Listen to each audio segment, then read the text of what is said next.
Assalamu alaikum. I welcome you all in today's video lecture. Today we are going to discuss the topic Indian National Congress. तो दोस्तों कुछ videos में हमने discuss किया था कि इंडियन नेशनल मूवमेंट कैसे इमर्ज हो गई, किस तरह से इंडियन नेशनल कांग्रेस की फाउंडेशन रखी गई बॉम्बे में 72 डेलीगेट्स के थ्रू, और किस तरह से फिर इंडियन नेशनल कांग्रेस के बैनर के अंडर ही इंडियन नेशनल मूवमेंट को प्रमोट किया गया।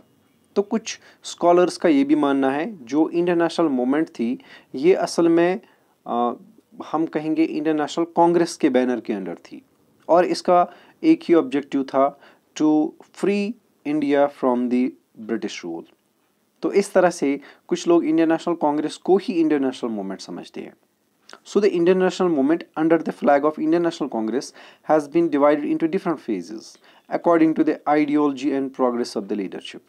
So let us try to understand what were the different phases of Indian national movement or so-called Indian National Congress from 1885 to 1947. तो इससे ये भी साबित होता है कि इंडियन नेशनल कांग्रेस मेयरली एक पॉलिटिकल ऑर्गेनाइजेशन नहीं थी बल्कि एक फुल फ्लैज्ड मूवमेंट थी against the colonial rule. So the dissatisfaction with British rule intensified in the 1870s and 1880s. तो कुछ ऐसे भी एक्ट्स हुए थे, कुछ ऐसी भी प्रॉब्लम्स हुई थी, कुछ ऐसी पॉलिसीज थी ब्रिटिशर्स की जिसकी वजह से जो नेशनल मूवमेंट थी वो इमर्ज हो गई। सबसे पहले बात करते हैं 1878 में जो आर्म्स एक्ट पास किया गया। इसमें जो इंडियंस ट्रेडिशनल या हम कहेंगे सिंस टाइम्स इमेमोरियल तब से अपने साथ आर्म्स रखते थे उन पे बैन लगाई गई। यानी अब कोई भी इंडियन किसी भी रीज़न से अपने साथ आर्म्स नहीं रख सकता, and this was called as arms act. इसी तरह से इसी साल में वर्निकुलर प्रेस एक्ट पास किया गया जिसका ये मतलब था, जिसका ये मकसद था कि हर वो इंसान, हर वो ऑर्गेनाइजेशन, हर वो एसोसिएशन, हर वो ग्रुप जो भी ब्रिटिश गवर्नमेंट को क्रिटिसाइज करता है उनको हम उन पे उस क्रिटिसिज्म को, चाहे वो रिटन में देते हैं ऑरल में देते हैं, उस पर बैन लगाई जाए। So the act allowed the government to confiscate the assets of newspapers, including their printing presses, if the newspapers published anything that was found objectionable. तो कोई भी ऐसा मटेरियल जो भी इंडियंस की तरफ से क्रिटिक समझा जाता था, क्रिटिसिज्म समझा जाता था ब्रिटिश गवर्नमेंट का, तो उनकी सारी प्रॉपर्टी यानी जो प्रिंटिंग प्रेस था या जो उसमें हम कहेंगे बिल्डिंग थी या हर कोई चीज़ जो भी प्रिंटिंग प्रेस से रिलेटेड था उसको सीज किया जाता था। तो ऐसे एक्टों को हम कहते हैं वर्निकुलर प्रेस एक्ट, क्योंकि इस एक्ट ने ये क्लियर कर दिया कि किसी भी इंग्लिश लैंग्वेज को छोड़कर किसी भी लैंग्वेज में अगर कोई भी मटेरियल प्रिंट करना है तो उसकी इंफॉर्मेशन सबसे पहले ब्रिटिश गवर्नमेंट के पास होनी चाहिए। यानी इसको हम कहते हैं freedom of press. Freedom of press was taken away in 1878। मकसद यही था कि हिंदुस्तान में कोई भी पर्सन, कोई भी ग्रुप, कोई भी एसोसिएशन ब्रिटिश गवर्नमेंट को क्रिटिसाइज ना करे, ना तो ऑरली और ना ही रिटन फॉर्म में। अब अगर रिटन फॉर्म में कोई कर रहा है तो उसकी सारी प्रॉपर्टी यानी प्रिंटिंग प्रेस से रिलेटेड जो भी चीज़ें हैं उनको हम सीज करेंगे। तो जो भी मटेरियल अब प्रिंट किया जाएगा उसकी इन्फॉर्मेशन सबसे पहले ब्रिटिश गवर्नमेंट को देनी थी कि हम क्या छाप रहे हैं, हमने कौन सी मैसेज देनी है, या हम कौन सा न्यूज़पेपर या कब इसको पब्लिश करने वाले हैं और क्या पब्लिश करने वाले हैं। इसकी सारी इन्फॉर्मेशन पहले ब्रिटिश गवर्नमेंट को देनी थी और तब जाके वो प्रिंट कर सकते थे जब उनको परमिशन मिलता। तो इससे पता चलता है कि जो बेसिक राइट्स आज मॉडर्न डेमोक्रेसी में हैं वो basic rights they were taken away by the British government. इसी तरह से इल्बर्ट बिल कंट्रोवर्सी एक केस था जो 1883 में हुआ। 1883 में एक ब्रिटिश गवर्नमेंट ने एक बिल पास की जिसका नाम था इल्बर्ट बिल। तो ये इल्बर्ट बिल असल में क्या थी, इसने कोशिश की कि जो डिस्क्रिमिनेशन हो रही है बिटवीन द यूरोपियंस और between the Indians and Europeans उसको ख़त्म किया जाए।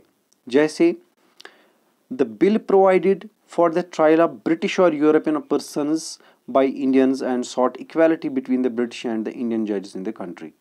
तो इसका मतलब क्या हुआ, इसने इक्वल स्टेटस दिया यूरोपियन जजेस को इंडियन जजेस के साथ। यानी जो भी ब्रिटिश प्रिजनर होगा, ब्रिटिश जो जिसने कोई क्राइम किया हो, जिसने कोई ऑफेंस किया हो, तो उसको इंडियन जज भी जजमेंट दे सकता है। तो ऐसी एक बिल पास हो गई कि क्यों ना इंडियन जज को भी वो स्टेटस दिया जाए जो कि यूरोपियन जज के साथ हुआ। इससे पहले क्या होता था अगर कोई इंडियन क्राइम करता तो उसको इंडियंस ही लुक आफ्टर करते थे, यानी इंडियन जज या इंडियन लॉयर ही उसके केस को देखते थे और जजमेंट्स देते थे। अगर कोई यूरोपियन करता, यानी कोई ब्रिटिश कोई ऑफेंस करता, कोई क्राइम करता, तो उसको ब्रिटिश जज ही जजमेंट दे सकता था, ब्रिटिश लॉयर ही उसका केस लड़ सकता था। लेकिन इल्बर्ट बिल ने कोशिश की थी, इल्बर्ट बिल जो थी, इसके मुताबिक कोई भी यूरोपियन अगर ऑफेंस करता है, कोई कमेंट क्राइम करता है, तो इंडियन जज भी अपनी जजमेंट दे सकता है, इंडियन लॉयर भी उसके खिलाफ आवाज़ उठा सकता है। तो इससे पता चलता था थोड़ी सी सिमिलैरिटी है, जो हम कहेंगे कोई डिस्क्रिमिनेशन नहीं थी। लेकिन जब वाइट या हम कहेंगे ब्रिटिशर्स को ये पता चला इस बिल के बारे में, तो उन्होंने इस बिल के खिलाफ आवाज़ उठाई और इस बिल को फाइनली ख़त्म करना पड़ा, इस बिल की इम्पोर्टेंस को ख़त्म करना पड़ा, यानी ये बिल फिर कैंसिल करनी पड़ी। तो पहली बार ऐसा हुआ था कि बिल की वजह से इंडियन जजेस और यूरोपियन जजेस को सेम स्टेटस मिलने वाला था। लेकिन यूरोपियंस चाहते थे कि जो भी प्रिजनर होगा, जिसने भी कोई क्राइम किया होगा, उसके लिए सिर्फ यूरोपियन जज ही होना चाहिए, इंडियन नहीं। इसी तरह से अगर कोई इंडियन क्राइम करता है तो उसके लिए इंडियन जज भी है और यूरोपियन जज भी। तो कुल मिलाकर बात यह है कि जो इल्बर्ट बिल कंट्रोवर्सी थी, इसने और ज़्यादा गैप क्रिएट की between the Indians and the Europeans, क्योंकि इसमें डिस्क्रिमिनेशन क्लियर कट नज़र आई। अक्सर क्या होता था, अगर कोई यूरोपियन क्राइम करता और वही क्राइम इंडियन भी करता, तो यूरोपियन जज अपने इस यूरोपियन जिसने क्राइम किया है ऑफेंडर, तो उसको कम पनिशमेंट दी जाती थी। जबकि अगर यही क्राइम किसी इंडियन ने किया है तो उसको ज़्यादा पनिशमेंट दी जाती थी। यहाँ पे डिस्क्रिमिनेशन होती थी। इस डिस्क्रिमिनेशन को ख़त्म करने के लिए बिल पास करने वाले थे, लेकिन जब अपोजिशन हुआ ब्रिटिशर्स का, तो इस बिल को भी कैंसिल करना पड़ा। इसको हम कहते हैं इल्बर्ट बिल कंट्रोवर्सी। तो इस तरह से हमें पता चला कि बहुत से ऐसे फैक्टर्स थे जिन्होंने आवाज़ उठाने के लिए हिंदुस्तान के लोगों को मजबूर किया। और ये आवाज़ कैसे उठानी थी? इन अ ऑर्गेनाइज्ड मैनर। जब हम ऑर्गेनाइज्ड मैनर की बात करते हैं तो इसके लिए एक ऑर्गेनाइजेशन का होना ज़रूरी है।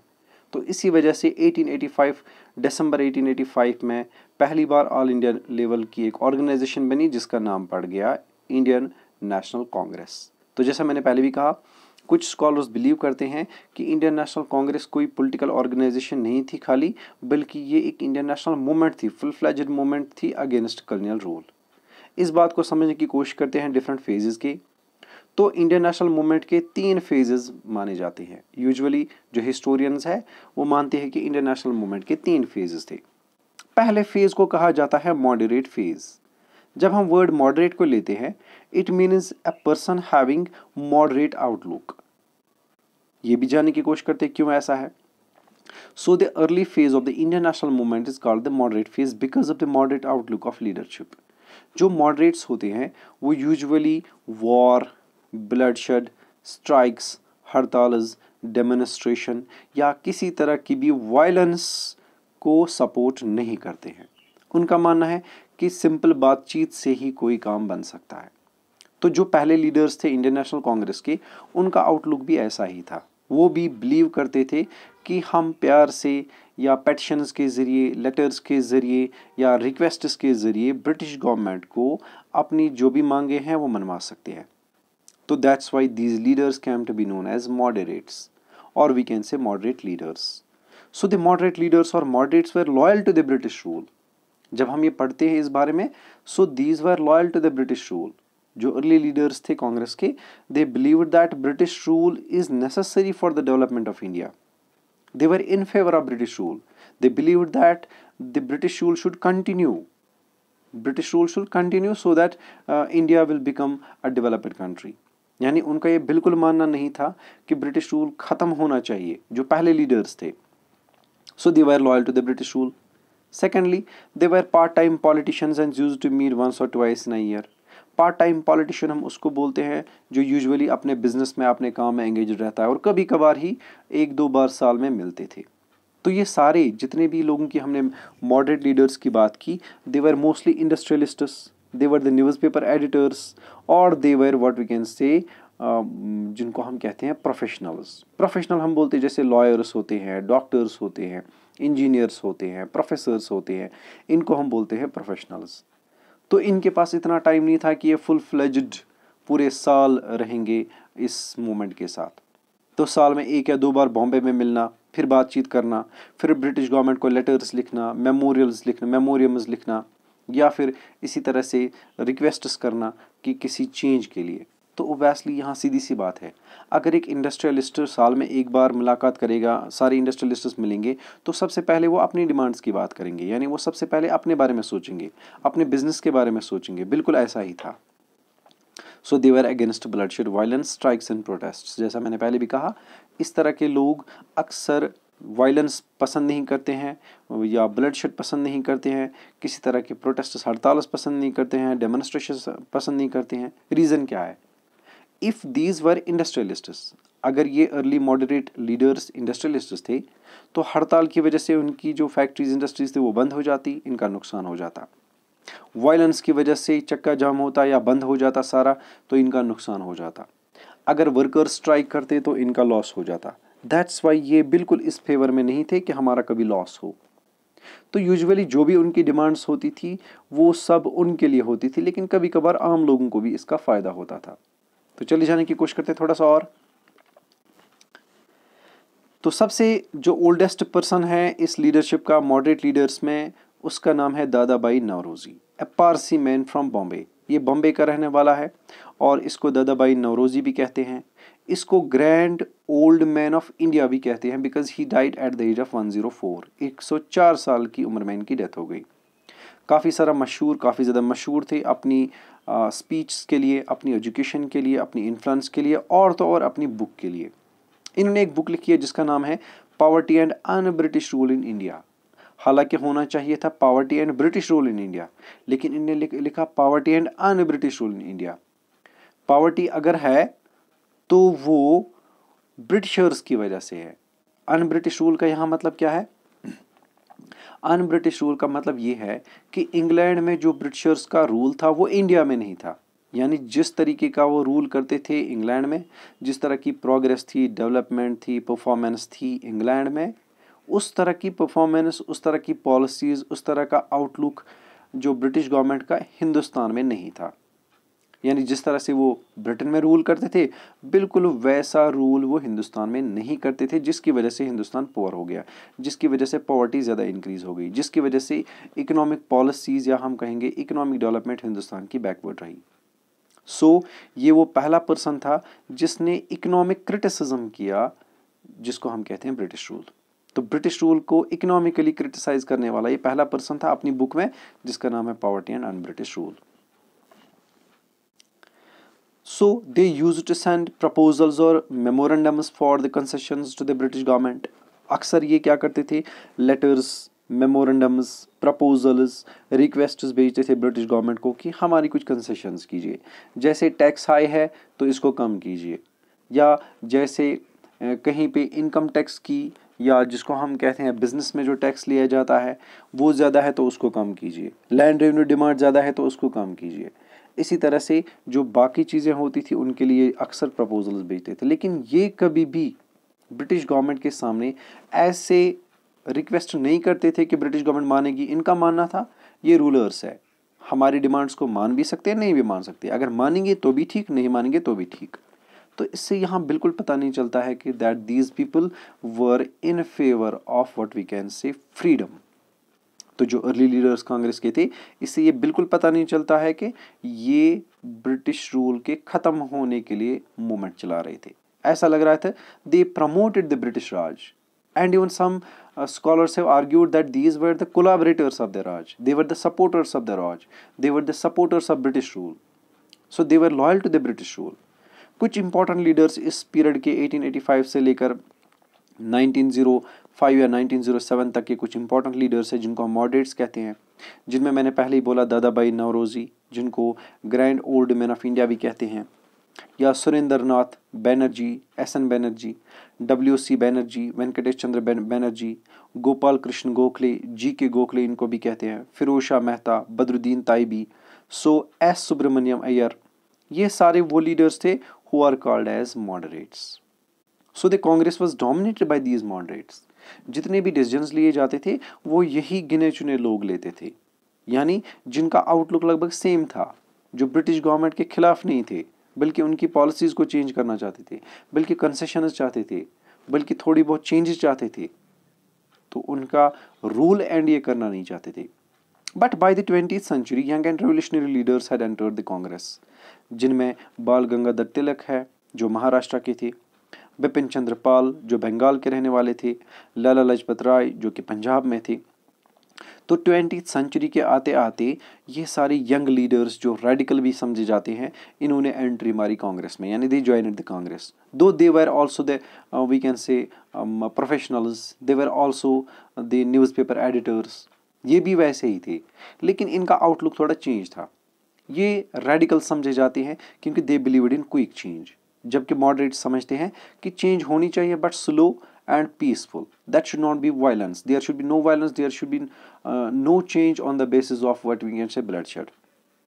तो ये नए लीडर्स जिनका हमने तीन जो हमने नाम लिया, Bal Gangadhar Tilak, Vipin Chandra Pal, Lala Lajpat Rai, they were more radical, they were more revolutionary and they believed in quick change. तो जल्दी जानने की कोशिश करते हैं। और जो ये नए लीडर्स आए, इन्होंने जब कांग्रेस लीडर्स की परफॉर्मेंस देखी, उनका आउटलुक देखा, तो उन्होंने इन मॉडरेट्स को क्रिटिसाइज किया और उनसे कहने लगे पॉलिटिक्स ऑफ द प्रेयर यानी पूजा पाठ करना ब्रिटिशर्स की, और तब जाके हमें कुछ फल मिलेगा। यानी जिस तरह से हम पूजा पाठ करते हैं और ये उम्मीद रखते हैं कुछ हमें मिलेगा, तो मिल भी सकता है, नहीं भी मिल सकता है। तो ये मॉडरेट्स को इसी नाम से क्रिटिसाइज करने लगे और इन्होंने फोकस किस बात पे किया, self reliance and constructive work. ये कहते हैं कि अपने आप पे भरोसा होना चाहिए, जो भी आप करते हैं वो हक आपको मिलना चाहिए। और कंस्ट्रक्टिव वर्क मतलब क्या होता है, जो भी हम करेंगे उससे दूसरों को फ़ायदा मिलना चाहिए। चाहे आप इंडस्ट्रीज़ बना रहे हैं तो लोगों को फ़ायदा दीजिए, आप स्कूल्स बना रहे हैं तो उनको फ़ायदा होना चाहिए, रोड्स बना रहे हैं तो उनको फ़ायदा होना चाहिए, आप प्रिंटिंग प्रेस चला रहे हैं तो लोगों को उसका फ़ायदा होना चाहिए। तो इसको हम कहते हैं constructive work, that should help to others. तो ये जो नए लीडर्स आने लगे जिन्होंने क्रिटिसाइज किया मॉडरेट्स को, they are called revolutionaries. So they argued that the people must rely on their own strength, not on the good intentions of the government. People must fight for Swaraj. तो इनका मानना था लोग अपने आप पे भरोसा करनी चाहिए, अपनी मेहनत पे या जो अपनी स्ट्रेंथ है उस पर भरोसा होना चाहिए, ना कि आप उम्मीद रखेंगे कि ब्रिटिश गवर्नमेंट हमारे लिए कुछ अच्छा करेगी। तो अगर आपको लड़ना है, अगर आपको कुछ हासिल करना है, तो आप लड़िए स्वराज के लिए। जब हम वर्ड स्वराज को समझते हैं, इट मीन्स इंडिपेंडेंस। अब ये इंडिपेंडेंस ब्रिटिश रूल से थी या इंडिपेंडेंस कहेंगे हम उस गवर्नमेंट को जो हमारी होगी लेकिन ब्रिटिश रूल कंटिन्यू रहेगा। जैसे ब्रिटिश कंटिन्यू रूल करेंगे और जो गवर्नमेंट होगी वो आम लोगों की होगी, तो इसको भी स्वराज हम कह सकते हैं। खैर यहाँ पे क्लियर कट तो नहीं है, फिलहाल हमने वर्ड यूज़ किया है स्वराज, इट मीन्स इंडिपेंडेंस। सो तिलक का मानना था, उन्होंने एक स्लोगन भी दिया, एक आवाज़ भी उठाई, एक नारा भी दिया, freedom is my birth right and I shall have it. जो आज़ादी है वो मेरा हक है, जिसको हम कहते हैं जन्म सिद्धिकार यानी बर्थ राइट, तो मैं ये हासिल करके रहूँगा। इसका क्या मतलब है? इसका सीधा सा मतलब यहाँ पता चलता है, now quick action, it means radical outlook, it means violence, it means protest, it means they were against the British rule. तो ये जो दो ग्रुप्स में कॉन्फ्लिक्ट नज़र आ रहा है, पहला ग्रुप जो मॉडरेट्स का था, जो लॉयल थे, दूसरा ग्रुप जो ब्रिटिशर्स के खिलाफ होने लगे। तो इससे कुछ चेंज तो कांग्रेस में आएगी, इससे कुछ चेंज तो जिसको हम कहते हैं इंडियन नेशनल मूवमेंट में तो ज़रूर आएगी। Let us see what were these changes. तो काफ़ी मशहूर हैं ये तीन, जिनको लाल बाल पाल भी कहते हैं। लाल यानी लाला लाजपत राय, बाल यानी बाल गंगाधर तिलक एंड पाल यानी बिपिन चंद्र पाल। इनको लाल बाल पाल के नाम से भी काफ़ी मशहूर जाना जाता है। So they were not satisfied with the moderates, बिल्कुल, and were finding an opportunities to change the policies and outlook of the Congress.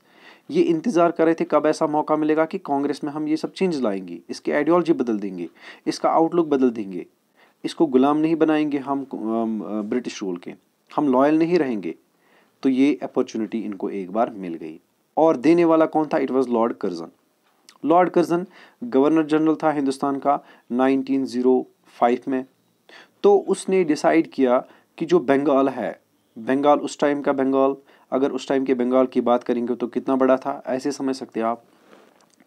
आज का वेस्ट बंगाल जो हिंदुस्तान के साथ है, आज का बांग्लादेश जो कि सेपरेट कंट्री है, आज का उड़ीसा, आज का बिहार, आज का झारखंड, इन सब को मिलाएंगे तो ये बनता है ब्रिटिशर्स के टाइम का बंगाल। तो लॉर्ड कर्जन ने डिसाइड किया ये काफ़ी बड़ा रीजन है, इसके हम दो टुकड़े करेंगे, इसको हम एडमिनिस्ट्रेटिव पर्पसेस के लिए दो हिस्से करेंगे। तो जब ये न्यूज़ लोगों तक पहुंची तो लोग भड़के, लोग बिल्कुल इसके खिलाफ हो गए। अब जब इनसे पूछा गया ब्रिटिश गवर्नमेंट से कि बंगाल को पार्टीशन करने की क्या ज़रूरत है, तो ब्रिटिशर्स ने सिंपल सा एक्सक्यूज़ दिया, ये काफ़ी वास्ट प्रोविंस है, इसको एडमिनिस्टर करना पॉसिबल नहीं हो रहा है। तो अच्छी एडमिनिस्ट्रेशन के लिए, एफिशिएंट एडमिनिस्ट्रेशन के लिए इसको हम दो प्रोविंसेस बनाएंगे, west Bengal and east Bengal. तो इस तरह से बंगाल को पार्टीशन की बात चली। लेकिन असल में बात कुछ और थी। ब्रिटिशर्स को ये डर लग रहा था कि बंगाल एक ऐसी प्रोविंस है जिसमें लोग बाहर आ रहे हैं नेशनल मूवमेंट को ज्वाइन करने के लिए, यानी इंडियन नेशनल कांग्रेस को ज्वाइन करने के लिए। जैसे मैंने पहले भी बोला, कांग्रेस में जो पहले लीडर्स थे they were mostly from three big presidencies of British India. एक थी जिसको हम कहते हैं मद्रास, बॉम्बे, और तीसरी थी कलकत्ता। कलकत्ता जो कि बंगाल में है, यानी सबसे ज़्यादा लोग इन्हीं तीन प्रोविंसेस में से थे और सबसे ज़्यादा इनमें से भी बंगाल से ही थे। यानी जो नेशनलिज्म इमर्ज हो रहा था वो बंगाल में सबसे ज़्यादा हो रहा था। इसका और भी एक रीज़न है क्योंकि बंगाल ही वो रीजन है जिसको ब्रिटिशर्स ने सबसे पहले कब्जे में लिया था इन 1757 में बैटल ऑफ प्लेसी के बाद, या बैटल ऑफ बॉक्सर 1764 के बाद। यानी बंगाल इनके लिए ख़तरा लग रहा था। अब इसको पार्टीशन करने का रीज़न चाहिए था, एक्सक्यूज़ चाहिए था, तो इन्होंने एडमिनिस्ट्रेटिव एक्सक्यूज़ दिया। जबकि हकीकत ये थी कि बंगाल में अगर पॉपुलेशन डिस्ट्रीब्यूशन देखेंगे तो 51% वहाँ पे हिंदूज थे और 49% यहाँ पे मुस्लिम्स थे। तो इन्होंने डिवाइड एंड रूल पॉलिसी यहाँ पे चलाई। 49% जो पॉपुलेशन थी मुसलमानों की उसको सेपरेट कर दिया, उसको अलग प्रोविंस का नाम दिया, and that came to be known as east Bengal. जबकि जो 51% पॉपुलेशन हिंदूज की थी या नॉन मुस्लिम्स की थी, and that came to be known as west Bengal. बिल्कुल ये पार्टीशन 1947 में भी क्लियर कट नज़र आया क्योंकि ईस्ट बंगाल चला गया पाकिस्तान के साथ और वेस्ट बंगाल रहा हिंदुस्तान के साथ। यानी पार्टीशन के बीज यहीं पे इन्होंने बो दिए 1905 में। लेकिन जब 1905 में लॉर्ड कर्जन का ये डिसीजन लोगों के सामने पहुंचा तो सारे लोग, both Hindus and Muslims, they protested against it, they resisted this move of the British government, they were against this partition. अब देखते हैं इंडियन नेशनल कांग्रेस ने उस टाइम पे 1905 में इस पार्टीशन पे क्या स्टेप उठाया। तो जैसा मैंने पहले भी कहा, बाल गंगाधर तिलक so notes the name of the newspaper that lies on the table.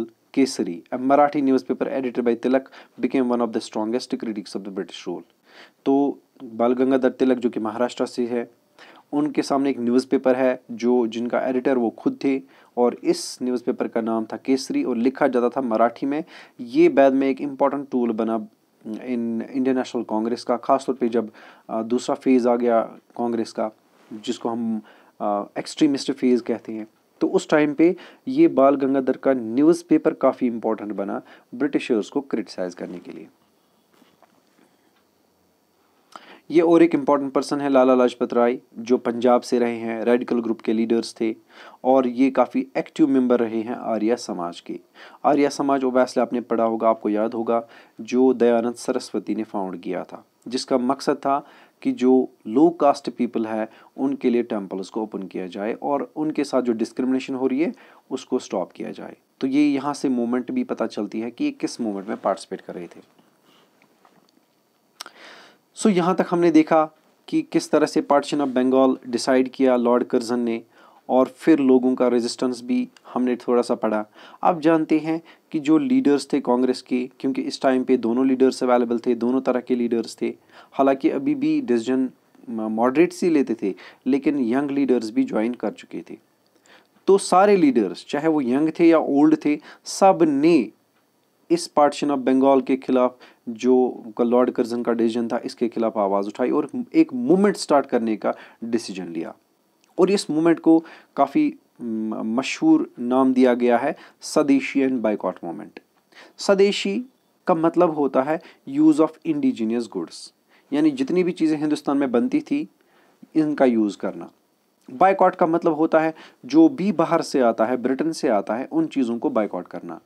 और इस टाइम पे पता चलता है कि इस टाइम पे बहुत सारी जो मशीन मेड गुड्स आते थे ब्रिटेन से, ख़ासतौर पे जो बाहर से आने वाली चीज़ें थी मशीन से बनी हुई, वो काफ़ी आ रही थी हिंदुस्तान में, और इससे नुकसान हो रहा था इंडस्ट्रियलिस्ट्स को। और यहाँ आपको क्लियर कट बता दूँ कि इंडस्ट्रियलिस्ट्स इस वक्त कांग्रेस में मौजूद थे, क्योंकि वो मैंने पहले भी कहा most of these moderate leaders were industrialists, और इनको नुकसान हो रहा था बहुत ज़्यादा, क्योंकि जो चीज़ें बाहर से आ रही थी उनका प्राइस कम था, जो चीज़ें इनके यहाँ बन रही थी उनका प्राइस हाई था। दूसरी बात, जो रॉ मटेरियल यहाँ पे अवेलेबल था हिंदुस्तान में, वो यूजुअली ब्रिटिशर्स बाहर ले जाते थे यूरोप में, फिर वहाँ इंडस्ट्रीज़ में उनको यूज़ किया जाता था एज अ रॉ मटेरियल, फिर वहाँ से चीज़ें बन के आती थी हिंदुस्तान। तो इस तरह से रॉ मटेरियल भी बाहर जाता था और फिनिश्ड गुड्स भी हिंदुस्तान आती थी। नतीजा क्या होता था, यहाँ हिंदुस्तान के इंडस्ट्रियलिस्ट्स को रॉ मटेरियल चीप नहीं मिलता था, सस्ता नहीं मिलता था, और उनकी चीज़ें महंगी हो जाती थी। जब कंपटीशन की बात आती थी, जब बाहर से चीज़ें आती थी, तो इनकी चीज़ें कोई ख़रीदता नहीं था। अब ओबेसली इनके पास यही एक आइकन था, यही एक सोच थी, या हम कहेंगे यही एक मौका था कि एक ऐसी मूवमेंट स्टार्ट की जाए जिसमें लोगों को ये बता दिया जाएगा कि आप अपनी चीज़ें यूज़ कीजिए जो यहाँ पे बनती है। यानी इस यहाँ पे भी क्लियर कट पता चलता है कि जो इंडस्ट्रियलिस्ट्स कांग्रेस में थे उनको फ़ायदा हो रहा है। तो उन्होंने नारा दिया स्वदेशी एंड बाइकॉट मूवमेंट। स्वदेशी यानी अपनी चीज़ें इस्तेमाल करो जो हिंदुस्तान में बनती हैं, और उन चीज़ों का बाइकॉट कीजिए जो बाहर से आती है। तो यही वो मूवमेंट थी जो स्टार्ट हो गई बंगाल से। सारे लीडर्स ने सपोर्ट किया। तो बंगाल में जब ये मूवमेंट स्टार्ट हो गई, लोग भी काफ़ी बाहर आ गए, चाहे वो आम लोग थे, पीजेंट्स थे, आर्टिजन्स थे, स्टूडेंट्स थे, वीमेन थी, सब के सब बाहर आए। और इस टाइम पे according to the historical sources, इस टाइम पे बंगाल में एक जिसको हम ब्रदरहुड कहते हैं वो देखने को मिला। कहते हैं कि जो हिंदुस्तान में मुसलमान थे, तो पंडित्स ने, या जिनको हम कहते हैं प्रीस्ट्स ने, टेंपल के जो प्रीस्ट्स होते हैं, उन्होंने टेंपल की चाबियां मुल्ला के हाथ में दे दी। मुल्ला मतलब होता है जिसको हम कहते हैं रिलीजियस हेड और इमाम ऑफ मुस्लिम्स। तो मुसलमानों ने मस्जिदों की चाबियां हिंदुओं के हाथ में दे दी। इसका क्या मतलब है, दैट वी आर ब्रदर्स। इतना ही नहीं, हिंदूज जो वीमेन थी उन्होंने राखियां बांधी मुसलमान लड़कों के हाथों में, that means we are one family.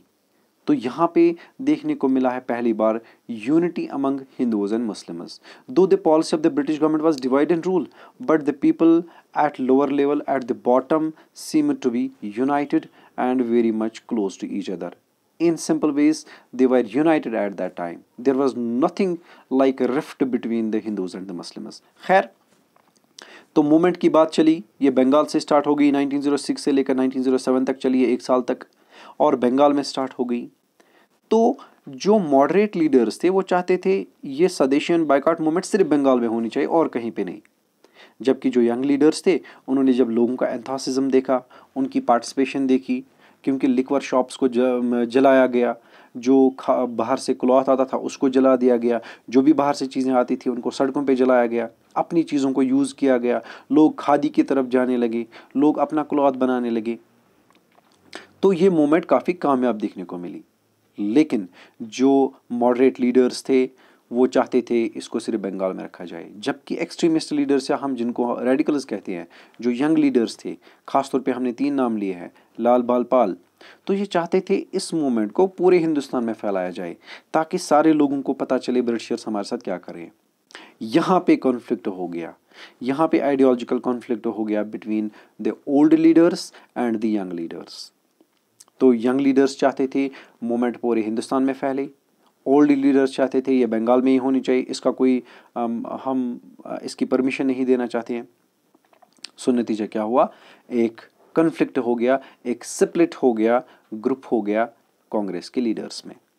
अब तक कांग्रेस मॉडरेट्स के हाथ में थी, अब कांग्रेस लीडरशिप चली गई जिनको हम कहते हैं यंग लीडर्स के हाथ में, and these young leaders came to be known as extremist leaders और एक्सट्रीमिस्ट्स और रेवोल्यूशनरीज और what we can say radicals. Radicals या रेवोल्यूशनरीज हो या एक्सट्रीमिस्ट्स हो, ये वो लोग होते हैं जो क्विक चेंज चाहते हैं और जो बिलीव करते हैं कि स्ट्रेंथ जो इंसान अपने आप पे भरोसा कर सकता है वो कोई भी चेंज ला सकता है। तो यहाँ से पता चलता है कि अब लीडरशिप नए जो जवान थे, यंग थे, जिनकी सोच डिफरेंट थी, उनके हाथों में चली गई। तो यहाँ से नया फेज हो गया कांग्रेस का स्टार्ट, जिसमें अब रेडिकल्स या जिनको हम एक्सट्रीमिस्ट कहते हैं उनके हाथों में डिसीजन मेकिंग पावर आ गया। तो यहाँ पे आपके सामने है स्वदेशी बायकॉट मूवमेंट की एक पिक्चर जो आप देख सकते हैं कि लोग किस तरह से बाहर निकले और बिल्कुल पीसफुल मैनर में भी दिखने को मिलते हैं। कहीं कहीं पे वायलेंस भी हो गई, कहीं पे क्लॉथ को जलाया गया, लिक्वर शॉप्स को ब्लॉकेड किया गया यानी बंद किया गया, क्योंकि लिक्वर यानी शराब की जो दुकानें होती थी वहाँ से यूजुअली जो मेल थे वो शराब पीकर अपनी बहू, बेटियों, माओं या वाइव्स को पीटते थे। तो इस वजह से सबसे पहला टारगेट बना औरतों के लिए यही लिक्वर शॉप। तो इस तरह से हमने पढ़ा कि कौन सी चेंज आ गई 1905 या 1906 में, जो लॉर्ड कर्जन का डिसीजन था पार्टीशन ऑफ बंगाल। तो कांग्रेस की लीडरशिप के दो टुकड़े हो गए, एक ग्रुप जिनको हम मॉडरेट्स कहते हैं अब वो शेडोवी बैकग्राउंड में चला गया। अब जो भी डिसीजंस लिए जाते थे वो अब एक्सट्रीमिस्ट लीडर्स लेने लगे। इसीलिए इस फेज को कहते हैं एक्सट्रीमिस्ट फेज और रेवोल्यूशनरी फेज। ये फेज चलता रहा 1905 से लेकर 1917 तक। नेक्स्ट वीडियो में और जानने की कोशिश करेंगे, तब तक के लिए अल्लाह हाफिज।